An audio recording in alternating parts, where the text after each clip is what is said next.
Assalamu alaikum, bienvenue à tous, j'espère véritablement que Kulshi labas. Dans cette vidéo, alhamdoulilah, nous allons réfuter un psychopaïen. Alors comme ça c'est clair dès le début, et psychopaïen, tout individu se revendiquant être disciple de l'individu en face de vous, tout en adorant plusieurs divinités. Alors, lui, c'est un psychopaïen de catégorie maximale, parce qu'il y a plusieurs catégories. C'est-à-dire qu'en fait, il avait essayé de tuer son père à l'aide d'un marteau.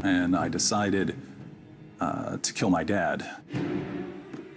And I decided to do it in a brutal fashion, not a gunshot or anything. I was going to do it with a hammer. When I walked up to my dad, I had a hammer in my hand, and I hit him in the head 7 or 8 times with a ball-peen hammer. Donc c'est vous dire que dans sa tête, tout ne va pas. Et c'est aussi en même temps, en parallèle de ça, un mangeur de papier. Donc pourquoi je fais cette vidéo? C'est tout simplement pour répondre à ce psychopaïen et tous ces élèves qui ont traduit ces vidéos, etc. Et leur objectif c'est quoi? C'est d'essayer de montrer aux musulmans, regardez votre prophète, c'est n'importe quoi, c'est dégueulasse ce qu'il fait, etc. et tout. Sauf que, alhamdoulilah, comme ils sont jaloux du comportement du prophète, alayhi salatu wassalam, ce qu'ils vont faire c'est toujours citer les choses hors contexte. Mais à la fin, je vous préviens dès maintenant, ça va être dur. Dur pour tous les psychopaïens, c'est-à-dire tous les gens qui vont liker les vidéos de cet individu-là, qui vont les traduire, qui vont les propager, qui sont contents, qui rigolent. Tout ça, ça va malheureusement se retourner contre vous. Je vous préviens dès maintenant, vous n'êtes pas prêts. Premier argument du psychopaïen, c'est le fait que le prophète alayhi salatu wassalam s'est marié avec notre mère Aïcha radiallahu anha lorsqu'elle avait 9 ans. Alors j'ai déjà fait, alhamdoulilah, une vidéo qui explique le contexte, puisqu'il faut placer les choses dans leur contexte, sauf que lui, ce qu'il veut, c'est juste choquer les gens. Il s'en fout complètement du contexte, il dit regardez votre prophète a fait ça, etc. Ils nous disent 9 ans, c'est 9 ans. Hein. Bon, c'est vrai que c'était à 1400 ans et que même les rois se mariaient très très tôt, mais non, 9 ans, c'est 9 ans, on regarde pas le contexte. On leur dit ok, du calme. Alors prenez votre Bible s'il vous plaît. Nombre chapitre 31, 18 ou bien même 1 Samuel 15, 3. C'est indiqué tuez tous les petits-enfants, laissez pour vous en vie les petites filles vierges, il y en a 32 000. Et puis ici par contre, il n'y a pas de chance pour les vierges, c'est tout le monde qui est mis à mort, enfants, nourrissons. Question, qui a ordonné ces meurtres? Ah, il y a écrit l'Éternel à travers Moïse ou bien à travers Samuel, des grands prophètes. Alors, question que je pose à ces psychopaïens, l'Éternel, c'est qui? Jesus is your God. Jesus is your God. Ah bah oui, pour ce psychopaïen, Jésus, c'est Dieu. Donc l'Éternel ici, c'est Dieu. Et puis, avant qu'Abraham fût, je suis, c'est un passage qu'ils essayent d'utiliser dans l'Ancien Testament pour prouver que Jésus, c'est Dieu. Mais avant qu'Abraham fût, je suis, il y a aussi, avant qu'Abraham fût, tuer tous les petits-enfants. Tuer les enfants et les nourrissons. Donc ça veut dire pour ce psychopaïen, vous pouvez remplacer l'Éternel par Jésus. Ça veut dire que Jésus, à une époque donnée, il faut arrêter de nous parler du contexte, c'est vous qui l'avez dit.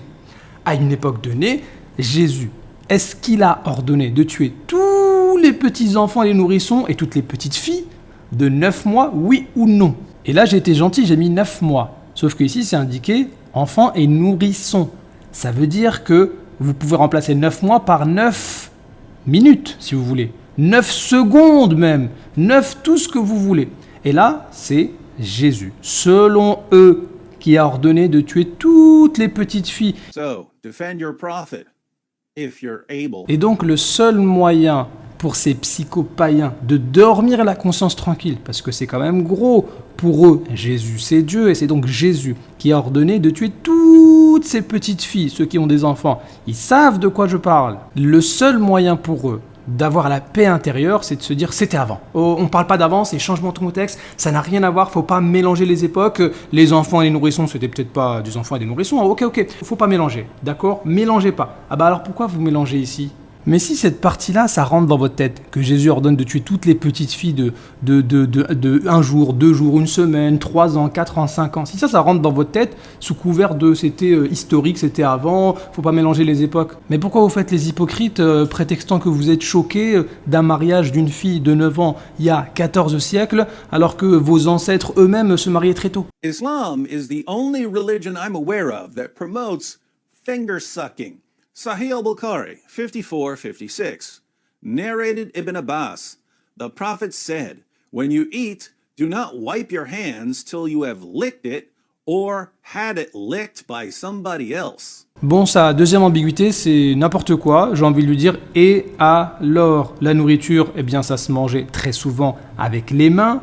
et donc il ne faut pas qu'il y ait de reste. Une personne peut très bien, par exemple, cuisiner, et puis elle peut en même temps jeûner. Donc elle va demander par exemple à son conjoint ou à ses enfants de ne pas gâcher la nourriture. Donc pourquoi ça te gêne? Ah ben j'ai compris pourquoi ça gêne. Bah oui, parce que selon ce psychopaïen, les doigts ça sert à manger du papier ou à essayer de tuer son père avec le marteau. Bah, c'est sûr que tu trouves ça dégueulasse. Ah oui, il y avait aussi une autre ambiguïté. Il critiquait le fait que le prophète alayhi salatu wassalam embrasse son petit-fils sur la bouche. Bah c'est sûr que venant de quelqu'un qui a essayé de tuer son père avec un marteau, c'est sûr que tu vas trouver ça choquant. Et le pire, c'est que les suiveurs pagano-psychopaïens là, de ce monsieur-là, ils sont tous contents. Ouais, c'est n'importe quoi ce qu'a fait le prophète. Mais attendez, mais votre référence, c'est qui?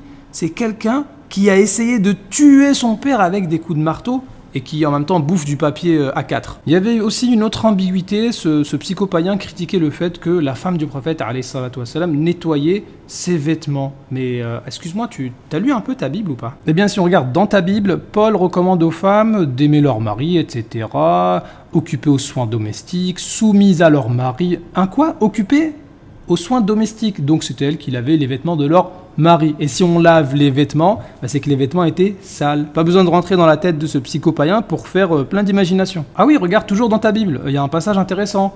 Il y avait plusieurs femmes qui accompagnaient Jésus pour le servir. Mais quel était le rôle de ces femmes? Commentaire d'un des pères de l'Église, les femmes, elles servaient à apporter le vêtement et la nourriture. Donc ça veut dire les vêtements sales, eh bien c'était des femmes qui les nettoyaient. Donc si on rentre dans la tête de ce gros pervers, on peut faire plein de dingueries. Sauf que nous, alhamdoulilah, on est musulmans, on sait se retenir. Whoever had sexual intercourse with all his wives and then took one bath only. In Medina, the armpit of Arabia, a city with an average high temperature of 109 degrees in the summer, but would only take one bath. La dernière ambiguïté du païen, c'est la suivante, comme quoi le prophète alayhi salatu wassalam avait des rapports avec ses épouses, sauf qu'il ne prenait qu'un seul bain à la fin. Donc il va nous dire oui, c'est pas propre, c'est n'importe quoi, etc.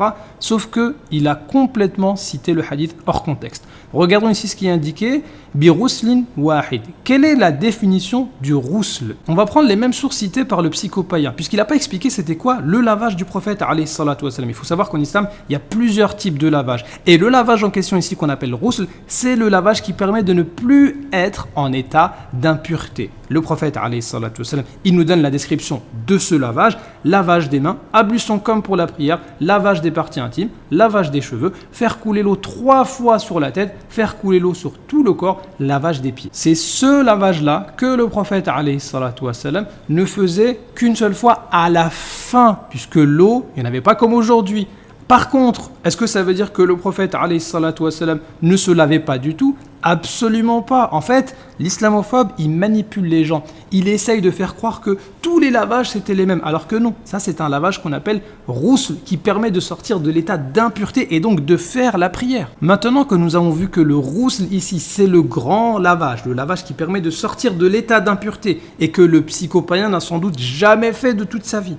Juste avant, il y a quoi? Regardez ici, c'est les mêmes sources. Juste avant, le prophète alayhi salatu wassalam, il indique que si une personne, elle a un rapport avec son épouse et donc elle sera en état d'impureté, et si cette personne, elle veut refaire, elle n'est pas obligée de faire le grand lavage, mais simplement les ablutions, c'est-à-dire le petit lavage. Donc on voit ici qu'il y a une différence de lavage. Oui, le prophète alayhi salatu wassalam ne faisait qu'un seul grand lavage, mais ça ne veut pas dire qu'il ne se lavait pas. Regardez ici, c'est encore les mêmes sources citées par l'islamophobe. Le prophète alayhi salatu wassalam a été questionné par rapport à une personne qui est en état d'impureté. Est-ce qu'elle peut dormir puis faire le grand lavage, ou bien est-ce qu'elle doit faire le grand lavage tout de suite? Le prophète alayhi salatu wassalam, il dit tu peux dormir, mais qu'est-ce qu'il recommande? Il recommande les ablutions, c'est-à-dire le petit lavage, puis tu fais le rousl. Vous voyez la différence entre les deux lavages, petit lavage, grand lavage. Et dans une autre version, juste en dessous, le prophète alayhi salatu wassalam, il précise le petit lavage, les ablutions,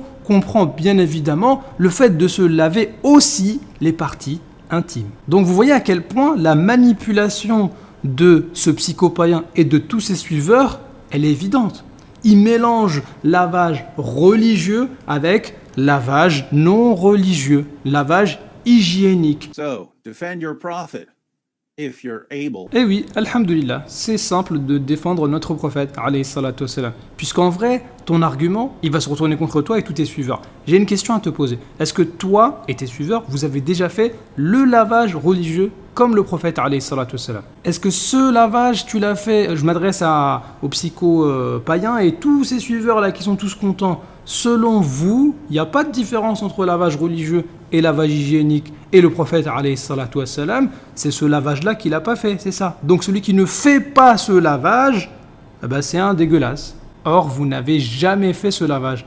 Ni vous, ni vos ancêtres, très probablement.